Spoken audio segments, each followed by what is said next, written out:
자, 말씀의 제목은 우리 가운데 거하시는 하나님 되겠습니다. 자, 출애굽기는 전반부 읽다 보면 참 재밌죠. 출애굽하는 그 상황 아주 그냥 너무나 놀랍습니다. 근데 후반부로 갈수록 지루한 게 사실입니다. 많은 율법의 항목이 나오기 때문에 그렇죠.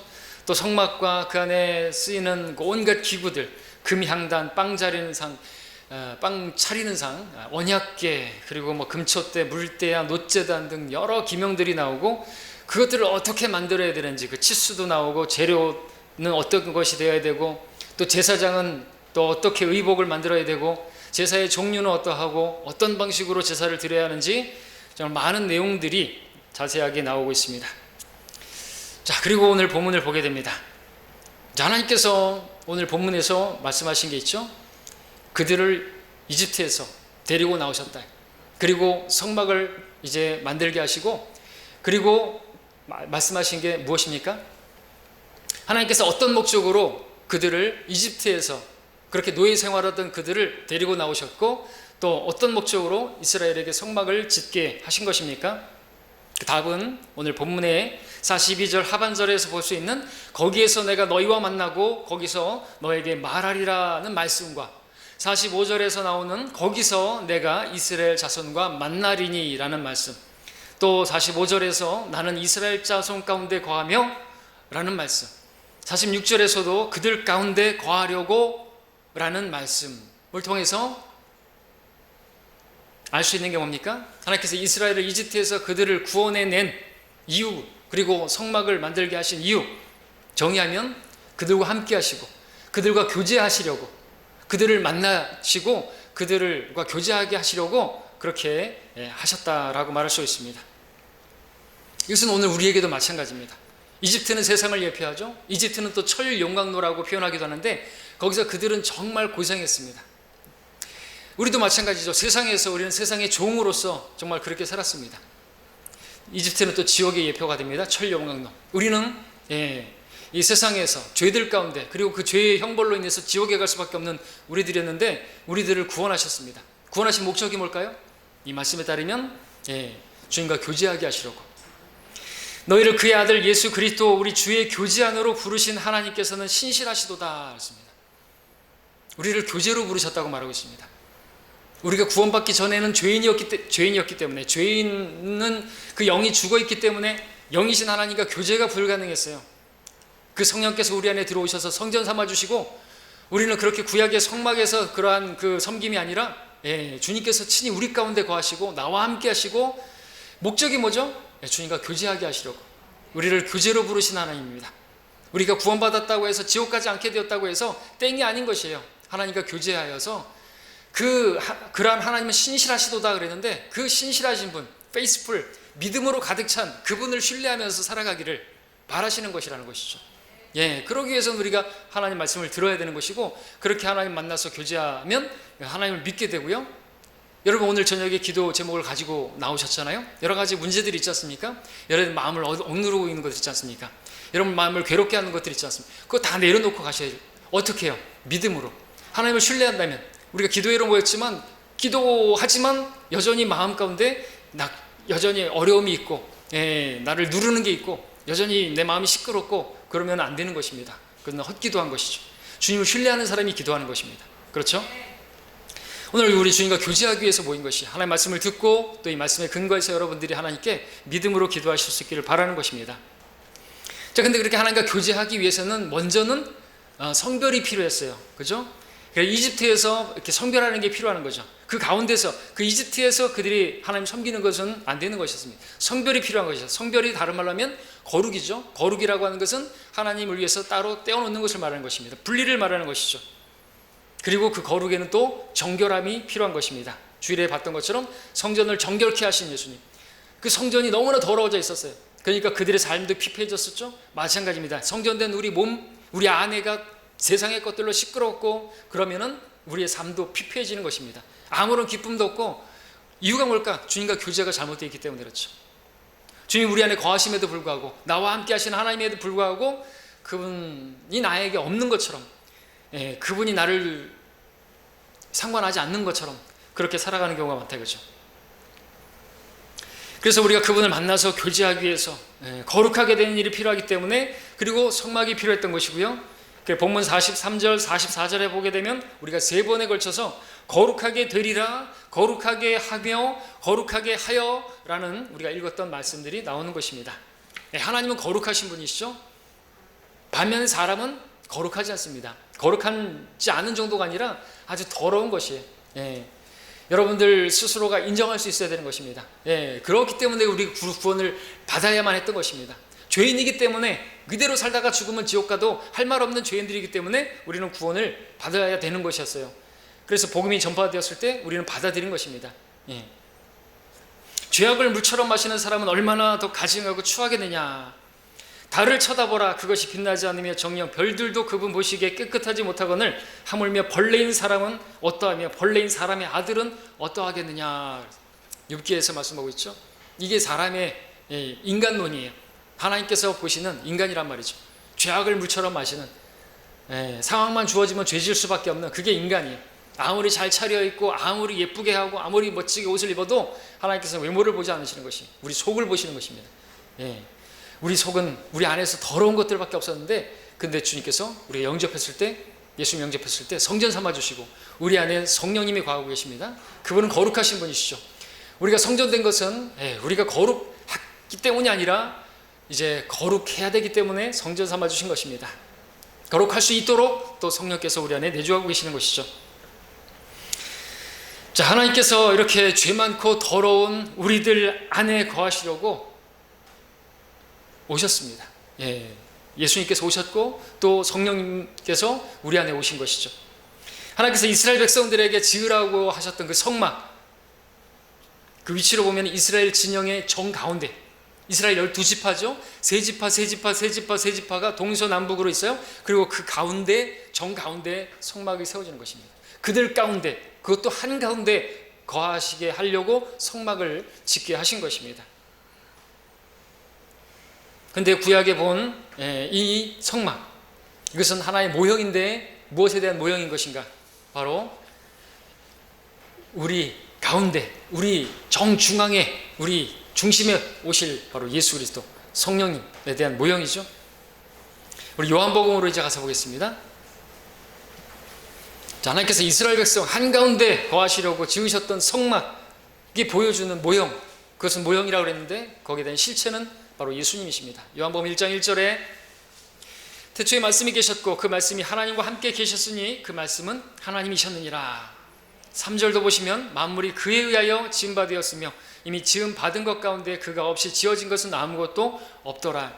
하나님, 창세기에서 태초부터 계셨던 창조주 하나님, 말씀 하나님께서 오신 그 기록을 시작하고 있죠. 14절을 이제 보시면 그 말씀이 육신이 되어 우리 가운데 거하심으로 우리가 그의 영광을 보니 아버지의 독생자의 영광으로 은혜와 진리가 충만하더라 말씀하고 있습니다. 우리 가운데 거하심으로, 말씀이 육신이 되어서 우리 가운데 거하심으로 우리와 함께 하시기 위해서, 마치 구약의 이스라엘 백성에게 하나님께서 그들 가운데 거하시려고 성막, 장막 임하신 것처럼 여기 요한복음에서는 태초부터 계셨던 그 창조주 하나님께서 육신이라는 그 장막을 입고 사람들 가운데 거하시기 위해서 오셨다는 것을 보여주고 있는 것이죠. 고린도후서 5장에서는 육신을 장막으로, 이렇게 천막으로, 사실 우리도 이 육신이 천막이에요. 그렇죠? 가죽이잖아요. 가죽으로 된, 뭐 소가죽으로 만든 텐트 같이. 여러분들 텐트 근데 줄 하나만 끊으면 다 무너져 버리죠? 우리도 심줄 하나 끊어져 버리면 무너져 버리는 게 이 장막이에요. 별거 아닙니다. 근데 진짜가 우리 안에 있어요. 이 질그릇 같은 육신 안에 보물이 있죠. 성령님이 들어오신 것입니다. 우리 가운데 우리와 함께 하시려고.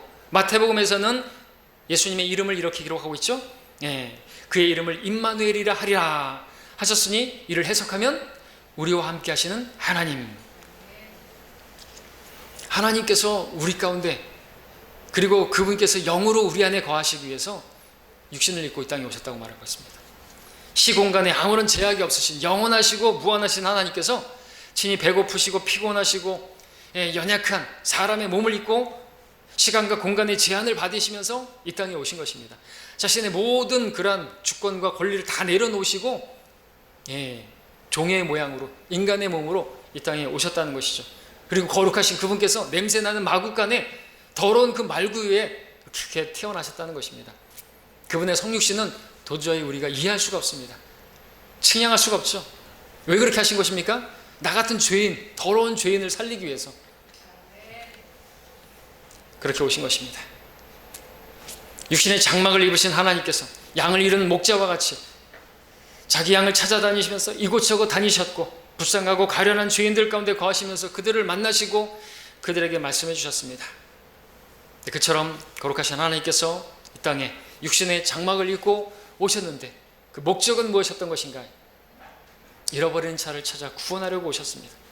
그리고 거룩하게 하시려고 오신 것이 말씀하시기를 오 하나님이여 보소서 주의 뜻을 행하려고 내가 왔나이다.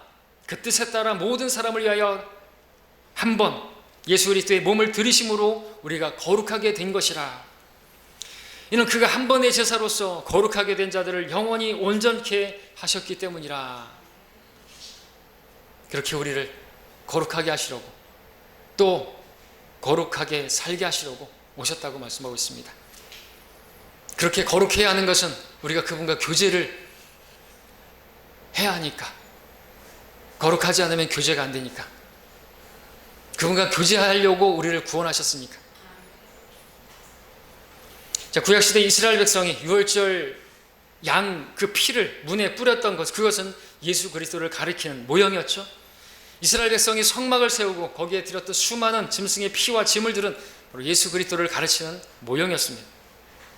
구약시대의 이스라엘 백성을 이집트에서 불러내셔서 그들 한가운데 거하시려고 성막을 세우신 하나님께서는 신약시대에 직접 육신을 입고 이 땅에 오셔서 우리 가운데, 우리 한가운데, 우리 중심에 와 계십니다.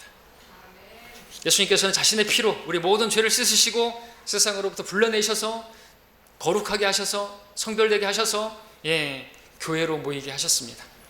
구약시대에는 하나님께서 거하시고 이스라엘과 만나는 장소로서 성막이 세워졌다면, 그 다음에 나중에 솔로몬 시대에는 건물로 된 성전을 세우셨다면, 지금 신약시대에는 주님께서 오셨을 때 먼저 그분 자신의 몸이 성전된 자신의 몸이라고 했죠. 그분께서 친히 오신 것입니다. 육신을 입고 오신 것이 사람들 가운데 거하시려고 오셨고, 그리고 그분께서 십자가를 지시고 죽으시고 승천하신 다음에는 어디에 거하신다고요? 성경은 바로 우리 안에, 그리고 또 교회로 모였을 때 두세 사람이 주님의 이름으로 모인 우리 가운데, 이 시간에 말하자면 우리 정 가운데 계시는 거예요. 늘 말씀드렸죠? 여러분들 바로 옆에 우리 제일 중앙에 주님께서 여기 계신다는 것이죠. 믿음으로 볼 수 있어야 됩니다. 그럼 우리 예배 드리는 자세가 달라질 것이고 하나님의 말씀을 듣는 자세가 달라져야 되는 것이겠죠. 믿음이 필요합니다. 자, 성경은 그렇게 주님께서 오늘 어디에 거하시는가, 하나님께서 어디에 거하시는가 두 부분으로 말씀하고 계시는데, 첫 번째는 여러분 각자의 몸 안에, 그리고 주님의 이름으로 모인 자리에 거하신다고 말씀하고 계시는 것입니다. 너희가 하나님의 성전인 것과 하나님의 영께서 너희 안에 거하시는 것을 알지 못하느냐. 두 가지로 말할 수 있어요. 너희라고 말하고 있죠. 복수입니다. 우리 각자가 성전된 자기 몸에 대해서 말씀하고 있고, 성령께서 우리 각자의 몸 안에 거하신다고 말씀하시면서 또 너희 가운데 거한다고 그랬죠. 마치 이스라엘 백성들 그 세지파 해서 정중앙에 거하셨던 것처럼 우리 모임 가운데서도 지금 계신다라는 것입니다. 성경은 우리가 하나님의 성전이라고 말하고 있습니다. 건물이 아니에요. 교회의 건물이 성전이 아닌 것입니다. 더럽고 죄 많은 우리를 거룩하게 하시려고 예수님께서 그 피로 씻으시고, 또 우리를 계속해서 거룩하게 하시려고 말씀의 물로 씻어주시는 분이십니다.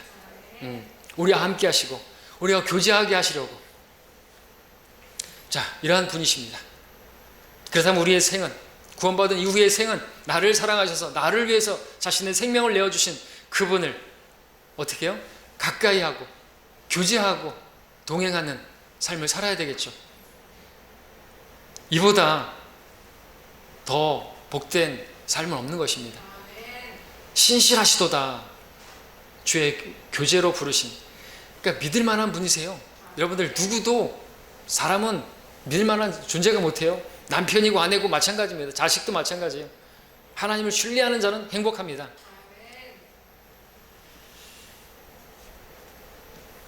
이렇게 나를 사랑하셔서 그런 분과 교제하지 않고 누구와 교제한다는 것이죠. 여러분들 하루 동안에 무엇을 만지작거리고 있고 또 누구와 그렇게 교제를 하고 있는 것입니까?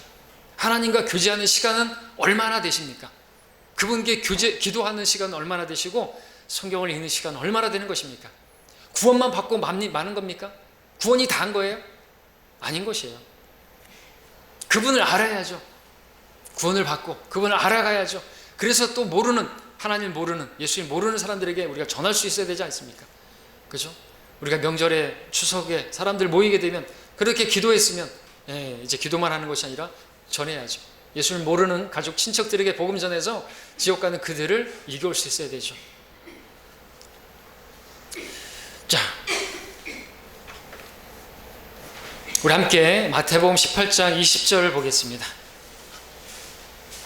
우리 주님께서는, 우리 하나님께서는 우리 몸 안에 거하실 뿐만 아니라 우리 모임 가운데, 교회 가운데 함께 하시는 것입니다.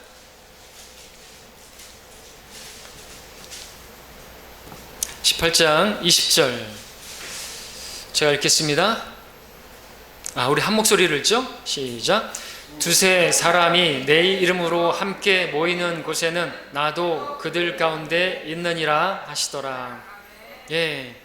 두세 사람이 오늘 이렇게 비록 우리가 소수이지만 이 모임 가운데 함께 하시는 주님이신 것입니다.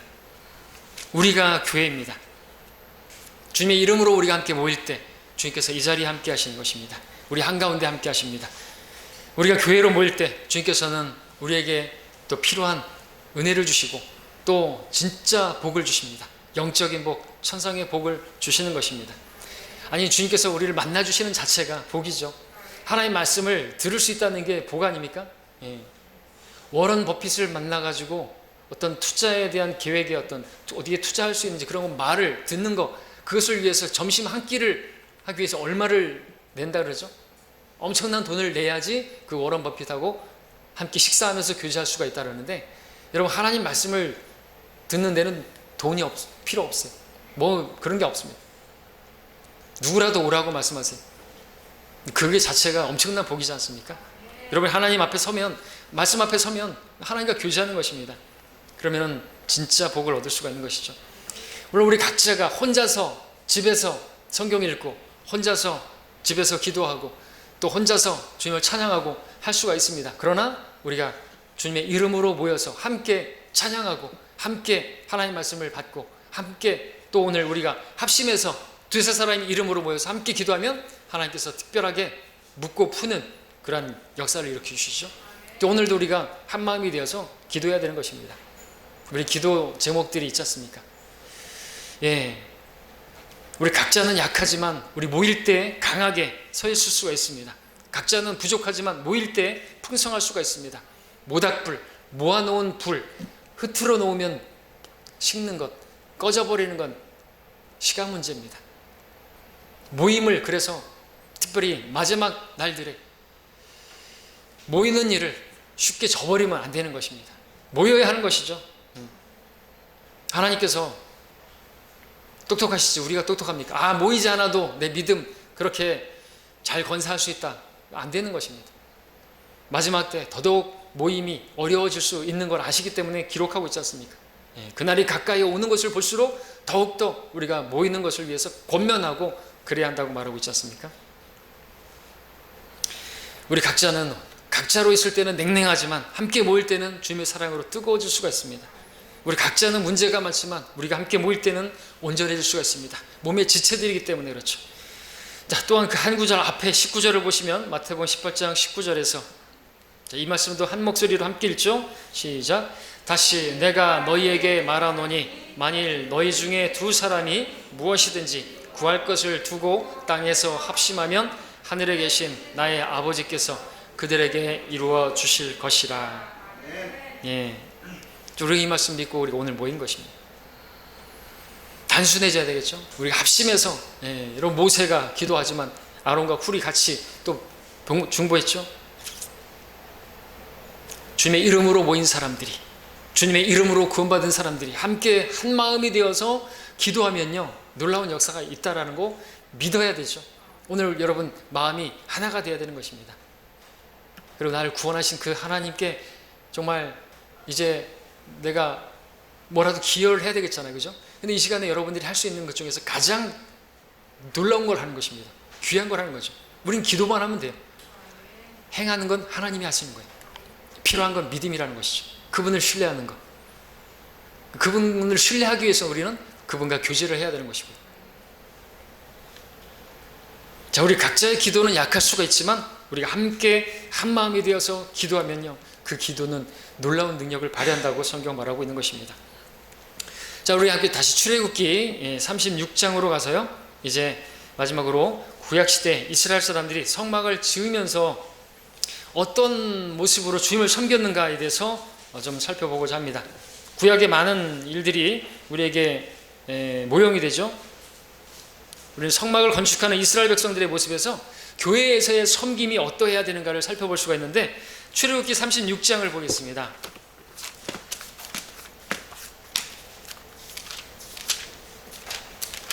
(36장에) 가서 1절부터 7절까지를 제가 읽게요. 그러자 브살레엘과 아홀리압과 현명한 마음을 지닌 모든 사람, 즉 주께서 지혜와 명철을 주시어 주께서 명령하셨던 모든 것대로 성소의 공사를 위한 모든 일을 어떻게 하는가를 알게 하신 자들이 이랬더라. 모세가 브살레엘과 아홀리압과 현명한 마음을 가진 모든 사람, 즉 주께서 그들의 마음에 지혜를 부어주셨고 마음이 감동되어 그 일을 하려고 온 각인을 불렀으니 그들은 이스라엘 자손이 성소의 공사 작업을 위하여 그것으로 만들라고 가져왔던 그 모든 예물을 모세에게서 받았고, 백성들은 아직도 매일 아침 자원하는 예물을 그에게 가져오더라. 성소의 모든 작업을 하는 모든 현명한 사람들이 각자 자기들의 하던 일을 중단하고 오더라. 그들이 모세에게 고하여 말하기를, 백성들이 주께서 만들라고 명령하신 공사 일에 필요한 것보다 훨씬 많이 가져오나이다 하니, 모세가 명령을 내려 그들의 진중에 두루 공포하며 말하기를, 남자든지 여자든지 성소의 예물을 더 이상 만들지 말라 하더라. 그리하여 백성들이 가져오는 것을 삼가더라. 이는 그들이 가지고 있던 재료가 성소를 만드는 모든 작업을 하기에 충분하며 또 너무 많음이더라. 너무 풍성한 것입니다. 자, 이 모습을 통해서 교회 안에서의 섬김의 원리를 배울 수가 있는데, 성막을 세우고 그 안에 기명을 만드는 일, 굉장히 힘들기도 했고 위험할 수도 있고 또 매우 정교한 기술을 요하는 그런 일이었습니다. 근데 그 일을 하는 데 있어서 여러 사람들이 함께 했다는 것을 우리가 알 수 있습니다. 언약궤를 만들 때 특별히 그것을 보게 되면 시팀나무로 만드는데, 이 시팀나무는요, 이 톱으로 썰기가 매우 힘든 것이에요. 여러분들 잘 모르시겠지만 여러분들 손톱으로 눌러도 들어가는 나무가 있어요. 스프로스라든지 그리고 이제 뭐 편백나무라든지 저런 것들은 이렇게 눌러도 들어갑니다. 근데 시팀나무는 아주 견고해요. 호도나무 같은 거, 박달나무 같은 경우 아주 견고하죠. 대나무 같은 게 어떻습니까? 여러분들 느끼는 거하고 저하고 모를 텐데, 대나무로 만든 그 도마도 있더라고요. 그죠? 대나무로 만든 대나무 얼마나 단단한 줄 아시죠? 예, 웬만큼 뭐 손톱으로 눌러도 안 들어가고 단단합니다. 그런 것을 가공하는 건 무척 힘든 것이에요. 아주 힘든 일입니다. 예, 거기다가 또 이제 금을 이용해 가지고 용광로에 불순물을 녹여 가지고 이제 순금을 만들어서 그걸 이제 이렇게 입히는 것이죠. 매우 위험한 일이겠죠. 또 언약궤 뚜껑인 자비석을 덮는 그 두 그룹 모습은 금덩어리를 두들겨 가지고 만드는 아주 정교한 기술을 요했던 것입니다. 말하자고 하는 것은 이처럼 힘들고 위험하고 그렇게 또 정교한 기술을 요하는 섬김이 조화를 이루어 가지고 그 언약궤, 그리고 그 그룹들 사이에 거하시는 하나님의 자리를 만들 수가 있었던 것이죠. 자비석, 자비를 베푸시기 위해서 만나는 곳.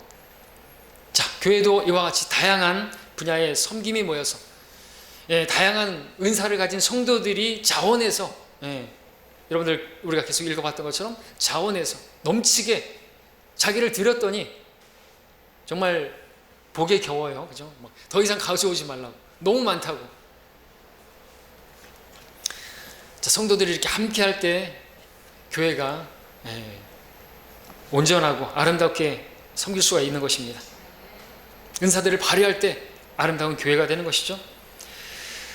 예, 우리가 이 말씀에서도 배워야 되는 것은 2절 뒷부분에서 마음이 감동되어 그 일을 하려고 온 각인이라는 말씀, 3절 뒷부분에도 보시면 자원하는 예물이라는 말씀을 보게 되고요.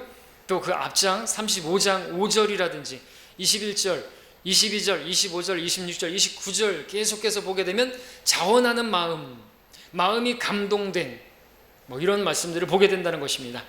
이것은 누군가에 의해서, 강요에 의해서 이런 것을 드린 것이 아니라 스스로 자원해서 기쁨으로 드렸던 것입니다. 그랬더니 그것이 넘친 것이죠. 풍성했던 것입니다. 풍성한 한가위 마냥 풍성했던 것이죠. 자, 하나님께서는 우리의 어떤 드림이나 섬김이 없어도 홀로 영광스러운 분이시고 아무것도 부족하신 분이 또 아쉬운 것이 없는 분이십니다. 오히려 하나님께서는 우리에게 생명과 호흡과 만물을 공급해 주시는 공급자이시죠. 그러나 하나님께서는 우리에게서 무엇인가를 받으시면서 기뻐하시는 경우가 있는데, 그것은 우리의 섬김이 자원하는 마음으로, 우리 섬김이 대단하고 놀랍고 큰 도움이 되고 유익해서 기뻐하시는 것이 아니라 우리가 자원해서 기쁨으로 드릴 때 하나님께서는 기뻐하시고 흡족해 하신다라는 것입니다. 우리의 섬김은 자원함이 중요한 것입니다.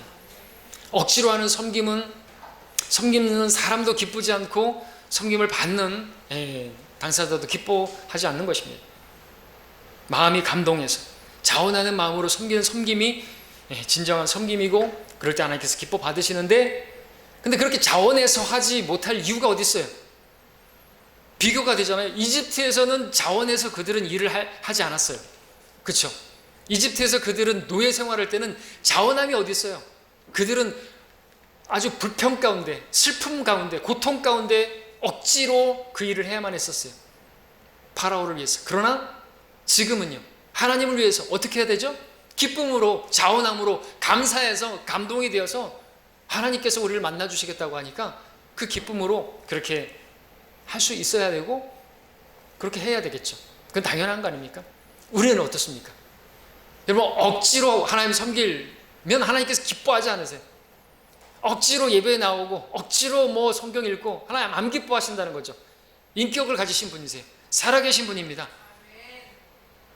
근데 우리가 억지로 어떻게 할 수 있냐 이거죠. 문제가 상당히 심각한 거예요. 내가 지금 억지로 하나님 섬기고 있고 성경 읽는 게 아주 힘들고 기도하는 게 아주 힘들고 시간을 보니까 아직도 1분도 안 지났어. 그럼 이거 문제가 심각한 것입니다. 마음이 냉랭한 거 아닙니까? 어떻게 그럴 수가 있죠?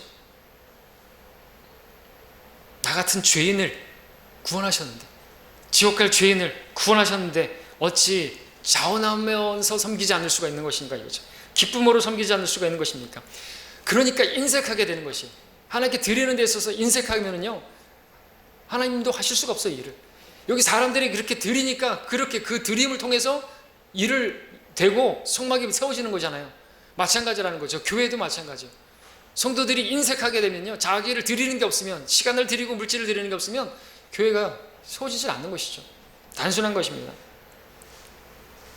그러나 마음이 감동하고 기쁨으로 자원해서 그렇게 섬기면 하나님도 기뻐하시고, 그렇게 나오는 섬김은 5절에서 봤던 것처럼 넘치는 섬김이 되는 것입니다.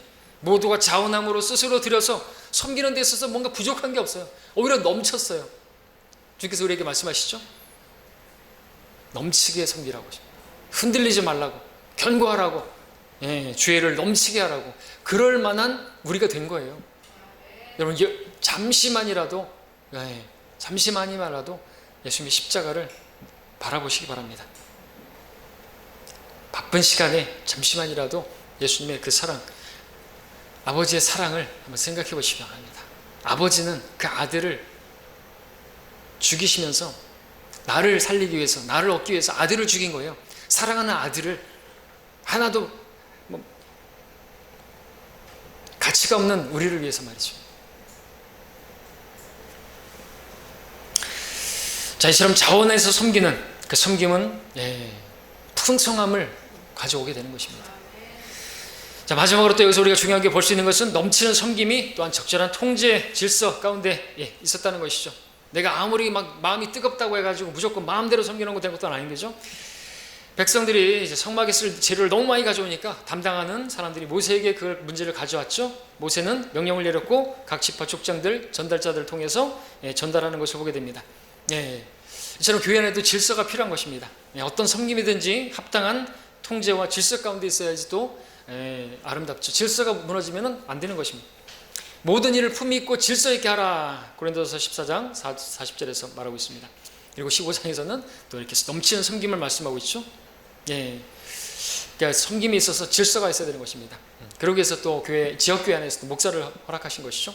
또 우리가 먼저 찬양을 한다고 했을 때도 내가 너무나 기쁘다고 해가지고 우리 찬양대를 예를 들면 내 목소리만 막 튀고 안 되는 것이죠. 그러면은 그 찬양이 안 되는 것입니다. 조화를 이루어야 되겠죠. 건축을 하는 데 있어서도 벽돌 크기가 서로 제각각이게 되면은 건물이 세워질 수가 없겠죠. 베드로서 2장에서는 우리가 산 돌들로서 영적인 집으로 지어져 가고 있고 예수님께서 기뻐하시는 정말 영적인 제물 드리는 거룩한 제사장이라고 말씀하고 있는 것입니다. 구약의 성막 물질로 된 재료를 가지고 지었다면 오늘 교회는 여러분 각자가 산 돌들로서 영적인 집으로 지어져가는 우리 각자가 성전이지만 또한 하나님의 집으로서 진리의 기둥이고 터전인 교회로서 하나님의 집으로 세워져가는 데 있어서 여러분들 한 사람 한 사람이 그렇게 들어져야 한다고 성경은 말씀하고 있는 것입니다.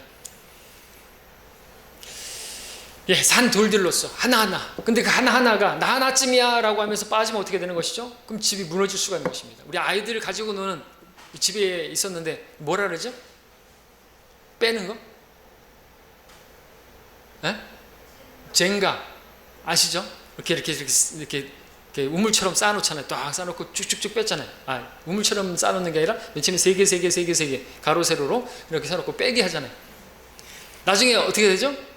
하나가 마지막 빠지는 순간 와르르 무너지죠. 우리도 그걸 보면서 생각해야 되는 거죠.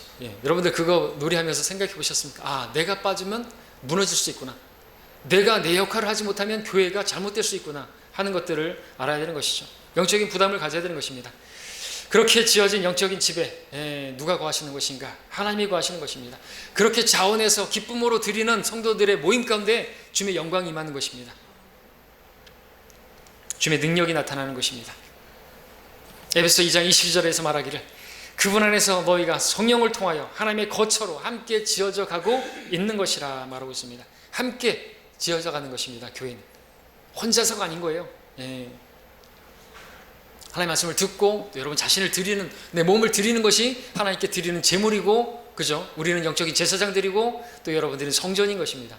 성전이요 제사장이요 제물인 것을 기억하시길 바랍니다. 그럴 때 우리 교회가 아름다운 그런 성전으로서 하나님의 집으로서 영광이 가득하게 되는 것입니다. 정리합니다. 오늘 우리 가운데 거하시는 하나님에 대한 말씀을 살펴봤습니다. 구약시대 성막을 통해서 이스라엘 백성들 가운데 거하신 하나님, 이제 사람의 몸을 입고 이 땅에 오셔서 제자들과 이스라엘 백성들 가운데 함께 하시다가 지금은 승천하신 이후로는 우리 가운데 내 안에 그리고 교회 안에 함께하고 계십니다. 죄악을 물처럼 마시던 우리를 단번에 예수 그리스도의 피로 완전하게 거룩하게 하셔서 우리 몸을 성전 삼으시고 우리 가운데 거하시고 계십니다. 우리 가운데 거하시면서 우리와 교제하기를 원하십니다. 우리하고 교제해 주시고 교제하실 때 말씀을 주십니다. 말씀을 통해서 감동을 주시고 감동된 이들이 드리는 자원하는 자신의 헌신을 기뻐 받으십니다. 그 섬김은 하나님의 사랑과 은혜에서 마찬가지로 넘치고 풍족합니다. 과연 저와 여러분의 섬김은 어떠한 섬김인 것입니까? 자, 우리 교회가 자원해서 드리는 넘치는 섬김으로 하나님의 영광이 임하는 교회가 되기를 원합니다. 출애굽기 40장 말씀 읽고 마치겠습니다. 마지막 이 말씀 40장 36장 이렇게 해서 자원하여 드리고 40장 33절 35절까지만 읽고 마칩니다. 자, 33절 제가 읽고 34절 여러분이 읽고 35절 함께 읽죠. 33절 저가 읽습니다. 그가 성막과 제단 주위에 뜰을 만들고 뜰 문에 막을 거니라. 그리하여 모세가 그 일을 마쳤더라. 그러자 구름이 회중의 장막을 덮었으니 주의 영광이 성막을 가득 채우더라. 모세가 회중의 장막에 들어갈 수 없었으니 이는 구름이 그 위에 있고 주의 영광이 성막을 가득 채움이더라.